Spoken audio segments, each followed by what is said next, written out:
Ada 4 kritik dan pesan saya untuk Menlu Sugiono untuk kesuksesan diplomasi Indonesia. Pertama, mohon luangkan waktu lebih banyak untuk memimpin Kementerian Luar Negeri. Kemlu is now very much in need of leadership. Idealnya Menlu Sugiono bisa full time mengurus Kemlu, tapi minimal 50%. Dan kalau bisa 80%, alhamdulillah. Kementerian Luar Negeri itu seperti mobil Ferrari, salah satu lembaga terbaik di NKRI yang penuh dengan talenta diplomat yang luar biasa. Tapi mobil Ferrari itu hanya bisa perform kalau dikendarai oleh driver yang juga piawai dan fokus.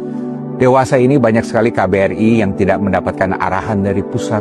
Rapat koordinasi para duta besar tertunda hampir setahun, dan ketika terjadi pun para kepala perwakilan tidak banyak mendapat strategic direction. Banyak diplomat yang kinerjanya drop karena anggaran dipotong drastis, dan banyak diplomat yang mengalami demoralisasi dan merasa tidak terdorong untuk berinisiatif karena merasa tidak akan direspon dari atas.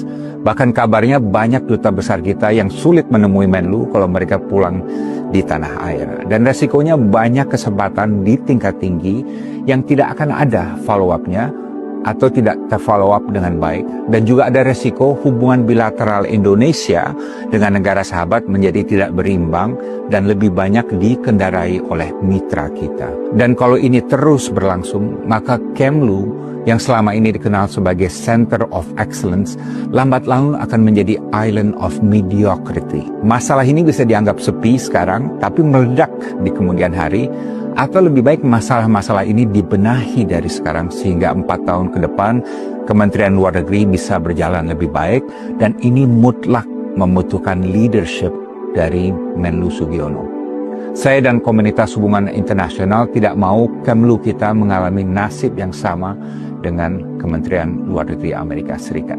2, mohon Menlu Sugiono dapat berkomunikasi dengan publik mengenai langkah-langkah politik luar negeri Indonesia. Ada ilmu dari Menlu Ali Alatas bahwa foreign policy begins at home, yang berarti segala langkah diplomasi di luar negeri akan percuma kalau tidak dijelaskan, dipahami, dan didukung publik di dalam negeri. Lihat saja bagaimana Menteri Keuangan Purbaya dalam waktu singkat menjadi sangat populer dan dihormati publik karena ia rajin sekali memberikan penjelasan mengenai kebijakan keuangan negara. Dalam 1 tahun terakhir, Menlu Sugiono belum pernah sekalipun memberikan policy speech baik di dalam maupun di luar negeri.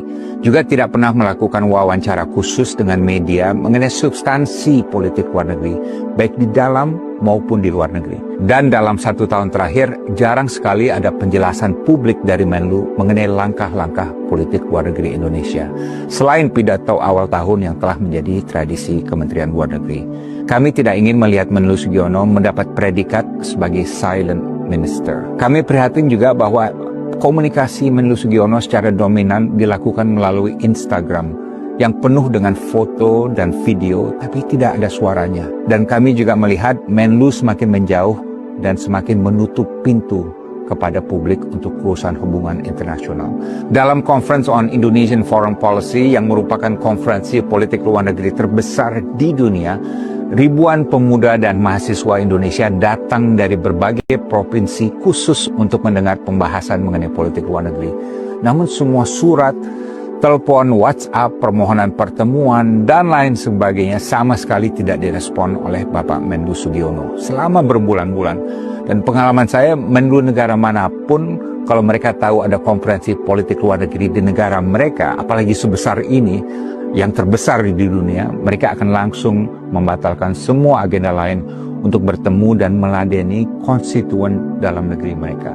Sebelumnya juga dalam konferensi ASEAN for the People's Conference yang merupakan inisiatif dari rakyat Indonesia sendiri dan perhelatan ASEAN terbesar di Indonesia tahun ini, Menlu Sugiono juga tidak hadir. Padahal Menlu Thailand Sihasak menyempatkan diri untuk hadir di konferensi itu sewaktu melakukan pertemuan bilateral dengan Menlu Sugiono di Jakarta. Kami ingin agar Menlu Sugiono dapat berubah dari Menlu yang absen menjadi Menlu yang hadir dalam urusan hubungan internasional di dalam negeri. Dan kami sungguh berharap dalam 4 tahun ke depan Menlu Sugiono bisa secara rutin, kalau bisa setiap minggu, berkomunikasi dengan rakyat melalui pidato publik atau policy speech, baik di dalam maupun di luar negeri. Karena itulah tugas utama seorang Menlu. Kalau ini tetap tidak dilakukan, maka Menlu dan Kemlu akan kehilangan wibawa dan kredibilitas dan akan dianggap remeh. Karena dalam dunia diplomasi ini, yang paling unggul adalah mereka yang paling vokal dan persuasif.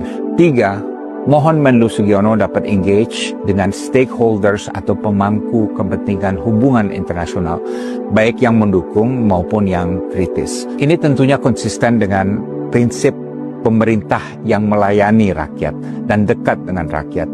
Sekarang ini kami sebagai konstituen hubungan internasional merasa Menlu Sugiono jauh sekali dari kami. Tidak komunikatif, tidak responsif, tidak accessible. Misalnya, undangan terakhir dari berbagai ormas hubungan internasional kepada Menlu untuk berdialog dan menerima masukan dari mereka tidak pernah diladeni.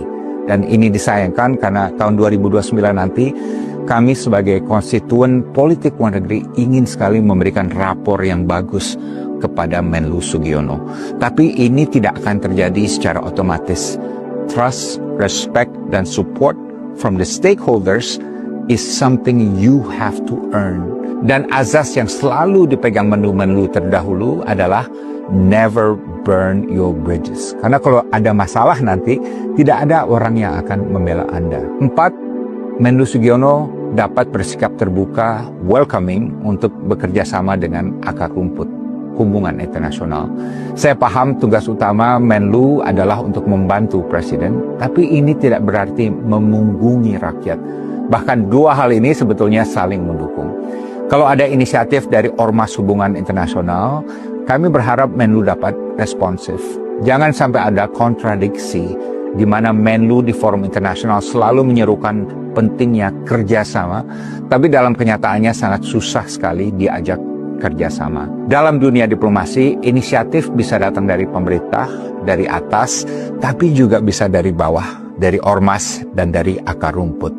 Alangkah indahnya kalau kita semua bisa bekerja sama dan bergotong royong. Jujurnya, dari pengalaman saya berdiplomasi, gotong royong antara pemerintah dan ormas hubungan internasional inilah resep sukses dari politik luar negeri. Demikian saya membuat pesan ini karena kami ingin melihat Menlu Sugiono sukses.